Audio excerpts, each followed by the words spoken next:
சீன்ஸில் காட்சி அமைப்புலாம் மாற்றம் செய்யப்பட்டு அதை சென்சாருக்குள்ள முறைப்படி அவங்க தாக்கல் பண்ணி அதை அவர்கள் பார்த்து தான் சர்டிஃபிகேட் கொடுக்கப்பட்ட தகவல் வந்து நிறைய சேஞ்சஸ் பண்ணியிருக்காங்க. அங்கங்கே சில ஷார்ட்ஸ்லாம் போட்டிருக்காங்க அப்படிங்கிற மாதிரி வருது. இந்த பிளாக் அண்ட் பிளாக் கோட் ஷூட்டில் வர சில காட்சிகள் உள்ளே வச்சுருக்க மாதிரி ஒரு தகவல் வந்து அதை ஒரு புது கலராக இருக்கும்னு நான் நினைக்கிறேன். அதை பட் நாளைக்கு படம் ரிலீஸு, அதனால் ரொம்ப எதிர்பார்ப்போடு வருகின்ற ஒரு படமாக இப்போ இருக்குது. நம்ம முதலமைச்சர் என்பதற்கு அது வந்து கடைசி படம்ன்ற அந்த ஒரு ஸ்டாம்ப் அதில் இருக்குது. இனிமேல் படம் வராது, பண்ண மாட்டார்.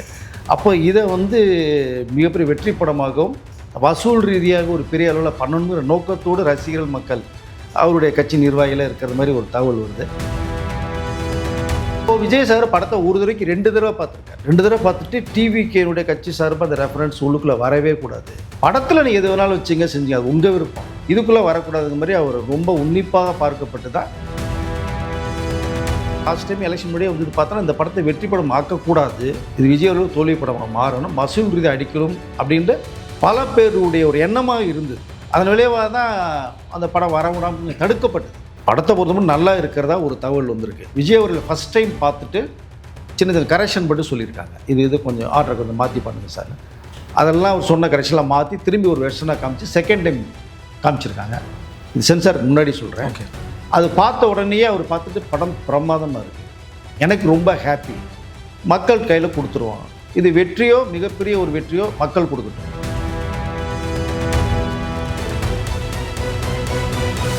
மீடியா சர்க்கிள் நேயர்களுக்கு வணக்கம். இன்றைக்கு நம்ம நேர்காணலுக்காக மூத்த பத்திரிகையாளர் வெங்கடேசன் அவர்கள் நம்மோடு இருந்திருக்கிறார். ஒரு பேசலாம் சார். வணக்கம். வணக்கம். ஜனநாயகன் திரைப்படம் ஒரு வழியாக நாளைக்கு வெளியாக இருக்குது. குறிப்பாக விஜய் ரசிகளோட ரொம்ப நாளான எதிர்பார்ப்பு. ஆனால் கடைசியில் பார்த்தீங்கன்னா சிஎம் விஜய் அப்படிங்கிற ஒரு டைட்டில் காரோட வெளியாகிறது இன்னும் அவங்களுக்கு ரெட்டிப்பு மகிழ்ச்சியாக மாறி இருக்கும். எந்த அளவுக்கு சார் இருக்குது ஓப்பனிங்? இல்லை, ஓப்பனிங் நல்ல ரிசல்ட், வேர்ல்டு ஃபுல்லாகவே நல்ல ரிசல்ட் வந்துட்டு இருக்கு.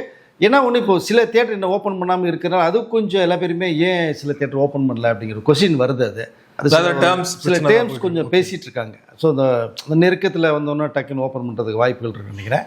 பட் ரொம்ப பல தடைகளை கடந்து பல சாதனைகளை செய்ய விரும்புகிற படமாக மாறும் தான் நினைக்கிறேன். நிறைய சிக்கல்கள் உருவாச்சு, அது எல்லாருக்கும் மக்களுக்கு தெரியும், ரசிகர்களுக்கு தெரியும். அதையும் தாண்டி இது வருமா வராதான்ற மிகப்பெரிய கொஸ்டின் மார்க்கே ஒன்று இருந்தது. ஃபஸ்ட் படம் இது அவ்வளோதான், ஜனநாயகம் மேல் வரவே வராது. ஏன்னா சென்சார் வந்து 8 மாதமாக தரலையும் போது இனிமேல் எப்போ கொடுத்து எப்போ பண்ணி, ஏன்னா எப்போயுமே ஒரு படம் வரும்போது சூட்டாக வந்தால் தான் மக்கள்கிட்ட போய் பயங்கரமாக ரீச் ஆகும். அப்போ அது அப்படியே அந்த ஸ்டஃப் குறைவு பார்த்தோம்னா அதனுடைய சூடு குறையும். பட் இது சென்சார் இனிமேல் தரவே இல்லை. ஏன்னா தேர்தலுக்கு முன்பாக தான் நிறைய பிரச்சனைகள் இருந்தது, அரசியல் ரீதியாக பார்க்கப்பட்டுச்சு, தரலைங்கிற வந்து இந்த ஒரு பார்வை இருந்தது. பட் தேர்தல் முடிஞ்சாச்சு, ரிசல்ட் வந்தாச்சு, தமிழக மனுஷன் உட்காண்டாரு, ஒரு 60 நாளைக்கு பிறகு வரலைங்கும் போது ஏன் இன்னும் வரல அப்படி கேள்வி வரும்போது பிரச்சனை அப்படிங்கிற ஆமாம், என்னதான் அதுக்குள்ளே பிரச்சனை, அப்போ என்னதான் அந்த படத்தில் சொல்லியிருக்காங்க. நான் முன்னாடி தான் வர வேணான்னு சொன்னீங்க, பின்னாடி தான் அந்த உட்காந்துட்டார், இனிமேல் வந்தான்னா வராட்டினாங்கிற அளவுக்கு மனநிலைக்கு போயிட்டாங்க எல்லா பேருமே. ஸோ அப்படி ஒரு கேள்விக்கூட இருந்த ஒரு படம் திடீர்னு சர்டிஃபிகேட் தான் தருவோம், அப்போ நீ எதையாவது கொடுத்து தொலைங்கப்பா, நீங்கள் முதல் சர்டிஃபிகேட் கொடுத்தா போதும்னு சொல்லி வாங்கின ஒரு விஷயம் இருந்தது. பட் ஆனால் இப்போ என்னென்னா சில அன்கட்ஸ் விடுதோட தான் சில சீன்ஸில் காட்சி அமைப்புகள்லாம் மாற்றம் செய்யப்பட்டு அதை சென்சாருக்குள்ள முறைப்படி அவங்க தாக்கல் பண்ணி அதை அவர்களை பார்த்து தான் சர்டிஃபிகேட் கொடுக்கப்பட்ட தகவல் வருது. அதனால் அந்த லீக்கான வேஸ்ன்றது கொஞ்சம் வேறு மாதிரி இருக்கும். இதில் சில நிறைய சேஞ்சஸ் பண்ணியிருக்காங்க, அங்கங்கே சில ஷார்ட்ஸ்லாம் போட்டிருக்காங்க அப்படிங்கிற மாதிரி வருது. இந்த பிளாக் அண்ட் பிளாக் கோட் ஷூட்டில் வர சில காட்சிகள் உள்ளே வச்சுருக்க மாதிரி ஒரு தகவல் வருது. அதை ஸோ அதனால் ஒரு புது கலராக இருக்கும்னு நான் நினைக்கிறேன் அதை. பட் நாளைக்கு படம் ரிலீஸு, அதனால் ரொம்ப எதிர்பார்ப்போடு வருகின்ற ஒரு படமாக இப்போ இருக்குது. நம்ம முதலமைச்சர் என்பதற்கு அது வந்து கடைசி படம்ன்ற அந்த ஒரு ஸ்டாம்ப் அதில் இருக்குது. இனிமேல் படம் வராது, பண்ண மாட்டார். அப்போ இதை வந்து மிகப்பெரிய வெற்றி படமாகவும் வசூல் ரீதியாக ஒரு பெரிய அளவில் பண்ணணுங்கிற நோக்கத்தோடு ரசிகர்கள் மக்கள் அவருடைய கட்சி நிர்வாகிகள் இருக்கிற மாதிரி ஒரு தகவல் வருது. பார்க்கலாம். ஸோ விடிஞ்சா நாளைக்கால 9 மணி ஷோ இங்கே தமிழ்நாட்டில் பார்த்தது பேர் ஒரு ரிவ்யூ பண்ணுவோம். கண்டிப்பாக சென்சார் காட்சிகள்லாம் வந்து நீக்கினது அதை மறுபடியும் சேர்த்துருக்கோன்னு சொன்னால் என்ன அரசியல் ரீதியான காட்சிகள் எலெக்ஷன் முன்னாடி தூக்கியிருப்பாங்க இல்லையா, எலெக்ஷன் டைமில் அப்போ அந்த காட்சிகள்லாம் உள்ளே சேர்த்துருக்காங்க, அதெல்லாம் உள்ளே வருது இல்லை அதாவது ஷூட்டிங் சமயத்தில் படத்துக்காக பண்ண ஸ்கிரிப்ட் ஒர்க்கு பிறகு தான் பண்ணியிருக்காங்களே தவிர விஜய் அவர்கள் வந்து டிவி கட்சி ஆரம்பித்ததுக்கு பிறகு பண்ண பிரச்சாரங்கள் போக்குவரத்தில் இல்லை, அதெல்லாம் எதுவுமே ஆட் பண்ணல. ஓகே, ஆனால் மற்றவர்கள் பேசுகிறத வந்து ஏன்னா என்ன கேமரா என்னன்னே தெரியாத ஒரு நிறைய பேர் கேரனுக்குள்ள டைரக்டர் உட்காந்துருந்தாரு, ஒரு நடிகை உட்காந்துருந்தாங்க, ஷூட் பண்ணாங்க, இந்த கேமரா அந்த கேமரா இந்த கேமரா உலகத்தில் அத்தனை கேமரா ஷூட் பண்ணாங்கலாம் நிறைய பேசப்பட்டிருந்தது. அது ஒருத்தர் பேசணும்னா எல்லாம் பேச ஆரம்பிச்சாங்க அது. பட் அப்படி எதுவுமே இல்லை அப்படின்ட்டார் வினோத். அப்படியே ஒரு சீன் கூட கிடையாது. வினோத் சார் பேட்டி கொடுப்பார். அப்போது விஜய் சார் படத்தை ஒரு தடவைக்கு 2 தடவை பார்த்துருக்காரு. 2 தடவை பார்த்துட்டு டிவிகேனுடைய கட்சி சார்பாக அந்த ரெஃபரன்ஸ் உள்ளுக்குள்ளே வரவே கூடாது, படத்தில் நீங்கள் எது வேணாலும் வச்சுங்க செஞ்சீங்க, அது உங்கள் விருப்பம், இதுக்குள்ளே வரக்கூடாதுங்க மாதிரி அவர் ரொம்ப உன்னிப்பாக பார்க்கப்பட்டு தான் எதுவுமே கிடையாது. இதை ஆனால் பேரே வந்து டிவிக்கே தானே சார், அதுவே படத்தில் இது தமிழக வெற்றி கலன்னு வச்சிருக்காங்க, அதுல தளபதி வெற்றி கொண்டான்னு வச்சிருக்காங்க. அது வச்சிருக்காங்க. இருக்கட்டும். இதுல என்ன ஒருன்னா, இப்போ நீங்க வந்து 2024 பிப்ரவரி தான் வந்து விஜய் அவர்கள் டிவி கட்சி ஆரம்பிச்சாங்க. இந்த படத்தினுடைய எப்போ பண்ணலாம் ஐடியா பண்ணதை பார்த்தா 2023 டிசம்பர் மாதமே பேசியிருக்காங்க. பேசி யார் பண்ண கடைசி படம்ங்கிற அளவு விஜய் சார் பேர். அதுக்கப்புறம் வந்து கோட் பண்ணார். இப்போ இறுதி படம் ஒன்று பண்ணணும், ஆனால் 2026 தேர்தல் வரத அந்த ஒரு இந்த மைண்ட் செட்டில் தான் பிளான் பண்ணும்போது அப்போது வினோத் ஒரு பேர் அடிப்பட்டுட்டே இருந்தது, கமர்ஷியல் இயக்குனர்.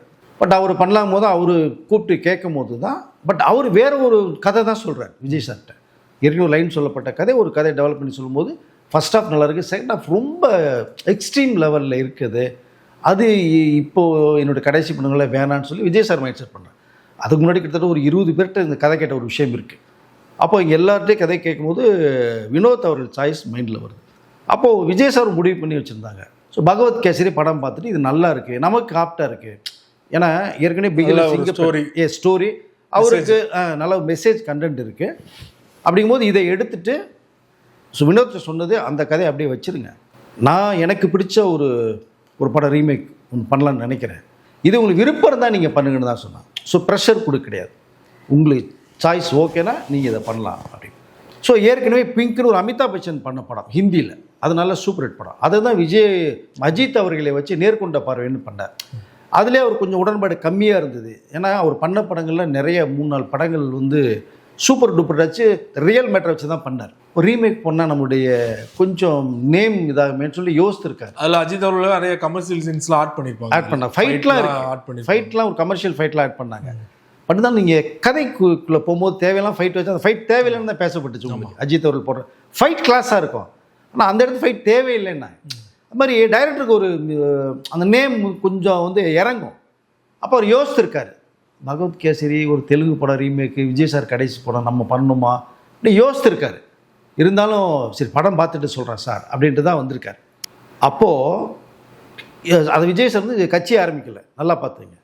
அப்போ அந்த படம் வரும்போது காரில் தான் பாதி பார்த்தோம், வீட்டில் வந்து பார்த்தா அசிஸ்டண்ட் வச்சு பார்த்தோன்னு சொல்கிறாரு. பரவாயில்ல நல்லா இருக்குது, ஆனால் இதில் ஏதோ குறைய இருக்குன்னு ஃபீல் பண்ணும்போது தான் திரும்பி விஜய் சார் ஒரு மீட்டிங் பண்ணும்போது தான் இந்த படம் தான் நான் பண்ணுன்னு சொன்னேன், அதில் என்னென்ன சீன்ஸ் நீங்கள் மாற்றணும் எடுத்துக்கணும், அது நேரம் ஸ்க்ரீன் ப்ளே பண்ணுவோம் நீங்கள் பண்ணிங்க, அது உங்கள் விருப்பம், பட் கண்டென்ட் இது இருக்கணும் அப்படின்ட்டார்.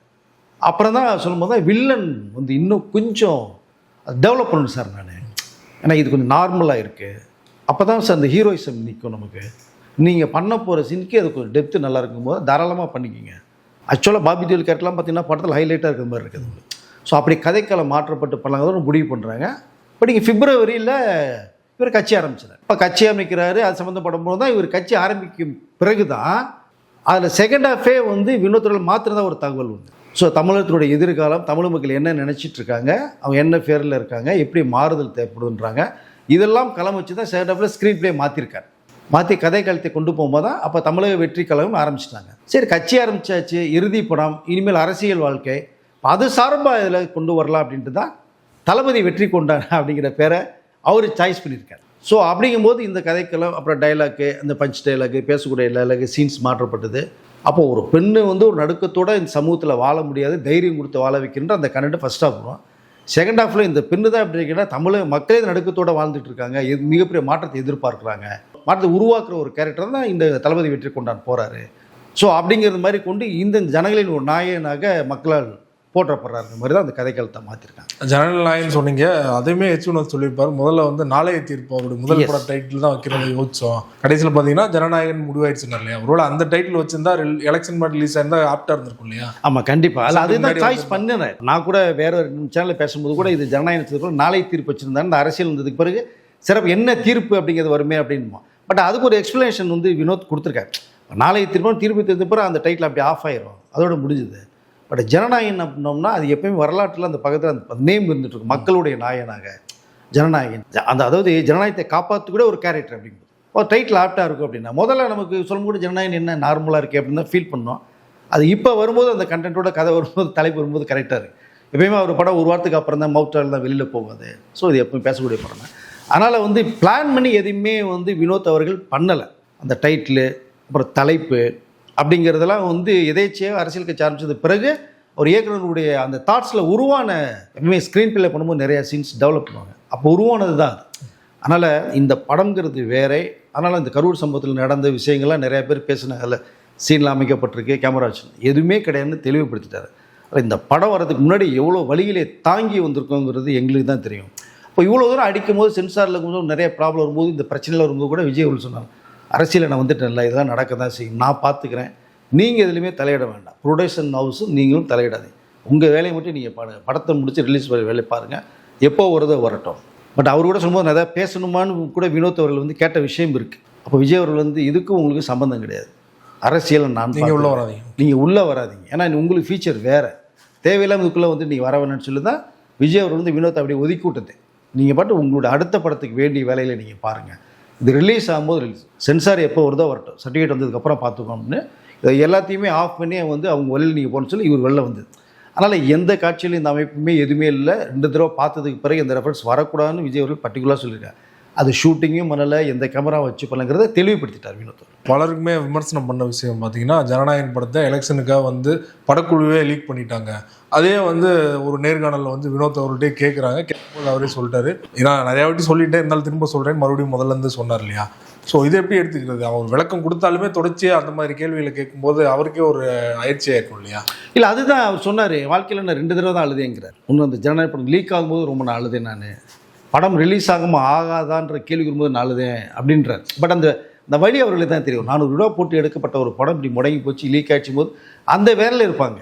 பட் இது வந்து வேணும்னே அவர்கள் தரப்பேருந்து லீக் ஆக போகணுன்னா அது யாராவது பண்ணுவாங்களா? முதல்ல தன்னுடைய படத்தை திரையில வந்து ஸ்க்ரீனில் வர மக்களுக்கு அப்படி சேர்க்காம கடைசி படம் அவருக்கு அரசியலில் போயிட்டாரு, இதை போய் லீக் பண்ண அவசியம் என்ன இருக்குது? ஃபஸ்ட் கிடையாது.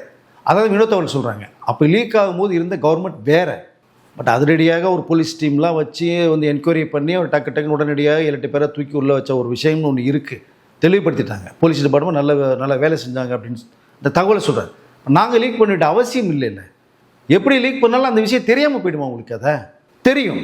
அப்போது அந்த எடிட்ரு, ஒரு ஃப்ரீலான்ஸ் எடிட்டர் வந்து ஆல்ரெடி அந்த படத்தினுடைய எடிட்டர்கிட்ட ஒர்க் பண்ணக்கூடியவர், அவர் பிட்டாக எடுத்துகிட்டு போய் அவர் வீட்டில் போய் உட்காந்து அதை ஆர்டர் பண்ணி அதுக்கு ஒரு ஸ்கோர் போட்டு எடிட் பண்ணி அதுக்கு ஒரு மியூசிக் ஸ்கோர் பண்ணி அவர் ஒரு படமாக ரெடி பண்ணியிருக்கார். இது எவ்வளோ பெரிய கொடுமையான விஷயம் அது. ஆனால் அசால்ட்டாக வந்து அவங்களும் லீக் பண்ணிட்டான்னு நிறைய பேர் சொல்லப்பட்ட ஒரு விஷயம் பேசப்பட்டுச்சு. அதுதான் மக்கள்கிட்ட போய் ஒரு விஷயத்தை வந்து நீங்கள் தவறுதலாக ஃபோக்கஸ் பண்ணி பண்ணும்போது அவர்களுக்கு புரிஞ்சதுன்னா இப்படி சில மாற்றங்கள் உருவாயிடும். பட் அதனால் ஒரு கஷ்டப்பட்டு உருவாகின அந்த வழிகளை உணராமல் பேசும்போது தான் ரொம்ப வேதனைப்பட்டதாக சொன்னார். அதனால் வந்து அது ரிலீஸ் ஆனது ஆயிடுச்சு, 1 கோடி 2 லட்சம் பேர் பார்த்துட்டு தான் கோர்ட்டுன்னு சொன்ன ஒரு விஷயம் ஒன்று இருக்குது. அதையும் மீறி இந்த படம் வந்து வேறு விஷயம்ல இப்போ பண்ணியிருக்கோம், முறைப்படி சென்சாரோட வாங்கி சில ஷார்ட்ஸ் எல்லாம் ஆட் பண்ணியிருக்கோம், 3 hours 3 minutes 41 seconds இருக்கிறது மாதிரி இது. ஸோ கிளைமாக்ஸு டோட்டலாக கொஞ்சம் சேஞ்ச் பண்ணுறதுக்கு ஒரு தகவல் சொன்னார். ஸோ இப்போ மக்கள் என்ன எதிர்பார்த்துட்டு இருக்காங்க, மைண்டில் இப்போ ஓடிட்டுருக்கோம், அந்த கிளைமாக்ஸ் வரும் தான் நான் நினைக்கிறேன். டைட்டிலில் கூட சட்டப்படி என்ன இருக்குமோ அதை தான் நாங்கள் செயல்படுத்திருந்தோம். அப்போ தமிழக முதலமைச்சர் சி ஜோசப் விஜய் நடிக்கும் அந்த டைட்டில் தான் வரது மாதிரி இருக்குது. ஸோ அதனால் சில விஷயங்கள் ஆட் பண்ணியிருக்காங்க. ஃபாரினில் அன்கட் வெர்ஷன் நிறையா இருக்குது, வெளிநாட்டிலலாம் அது போகுது. பட் இங்கே வந்து முறைப்படி லீகலாக என்ன பண்ணி முடிச்சா சர்டிஃபிகேட்டோடு வருது. லீக் ஆக வேண்டிய அவசியம் ஒரு இல்லைங்கிறது தெளிவுபடுத்திருக்கு. இப்போ படம் திட்டமிட்டபடி தேர்தலுக்கு முன்னாடியே வந்திருந்தேன்னா அப்போ பெரிய அளவில் எக்ஸ்பெக்டேஷன் இருந்துச்சு, பெரிய அளவில் ப்ரொமோஷன்லாம் பண்ணியிருப்பாங்க.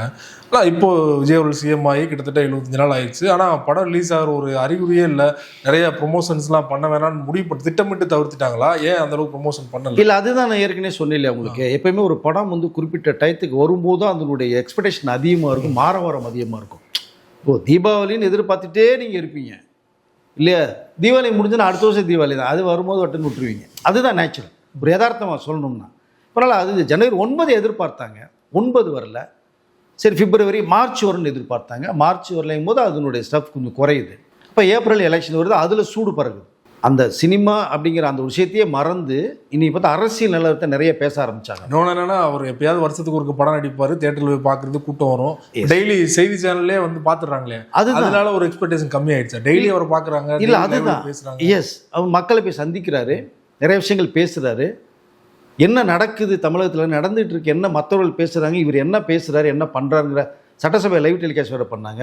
இப்போ பார்க்கும்போது வந்து ஜனநாயகம் சரி எப்பயாவது வரும்ல, வரும்போது பார்த்துக்குவோம் அப்படிங்கிற அளவுக்கு மைண்ட் செட் ஆகிடுச்சு மக்கள் ரசிகர்களுடையது.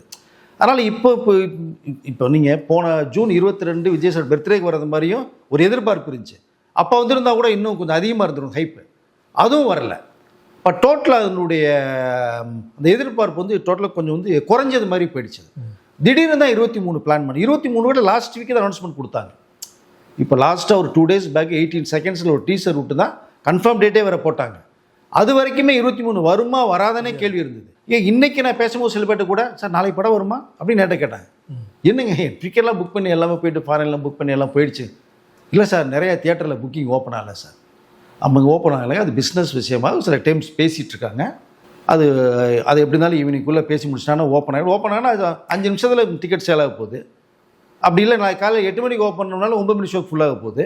பட் ஏதோ ஒன்று நடக்கும் இது. அதனால் அந்த ஒரு விஷயத்தை தவிர படம் 23ங்கிறது கன்ஃபார்முங்க, அது ஒன்றும் மாற்றமே இல்லைன்னு. அதனால் கொஞ்சம் எதிர்பார்ப்புகள் அந்த சுற்று வராதனால கொஞ்சம் குறையிறது மாதிரி தெரிஞ்சுது இப்போ. ஆனாலும் நாளைக்கு காலைல 9 மணிக்கு படம் பார்த்துட்டு வந்ததுக்கப்புறம் தான் இந்த தியேட்டர் எக்ஸ்பீரியன்ஸ் ஒன்று இருக்குது. அது பார்க்கும்போது அவர் என்ன ஒரு மாஸாக பண்ணியிருக்காரு. ஏன்னா எதுவுமே வந்து ரீடேக்கே போகாமல் சிங்கிள் டேக்லேயே பண்ணியிருக்காரு. ரொம்ப இன்ட்ரெஸ்ட் எடுத்து பண்ண ஒரு படமாக அந்த கதைக்களம் மாற்றப்பட்டிருக்கு. அதுக்கு முன்னே வந்தாலும் என்ன சொல்ல வந்தாரோ, இப்போ தமிழக முதலமைச்சராக வந்ததுக்கு பிறகு எனக்கு என்ன மாற்றி செய்யணும்னு சொன்னாரோ அதை செஞ்சிட்டு இருக்காருங்கிறது தான் இந்த படம் மக்கள்கிட்ட போய் ரீச் ஆகுங்கிறது தான் வந்த தகவல். அது அதில் கொஞ்சம் எதிர்பார்ப்பு சொன்ன மாதிரி கொஞ்சம் கம்மியாக இருந்தாலுமே பட் எல்லாரும் எதிர்பார்க்கக்கூடிய படமாக இருக்கிறதுனால நாளைக்கு காலை 9 மணி ஷோ நம்ம ஃபஸ்ட்டு ஷோ பார்த்ததுக்கப்புறம் என்ன நமக்கு தெரிய வரும். இந்த தியேட்டர் எக்ஸ்பீரியன்ஸ் நம்மளும் போய் பார்ப்போம். நானும் தியேட்டரில் தான் பார்க்குறேன். காலையில் தியேட்டரில் போய் பார்த்தா தான் இந்த ஆடியன்ஸோட அந்த ஆரவாரத்தோட ஒரு படத்தை ரசிக்க முடியும்.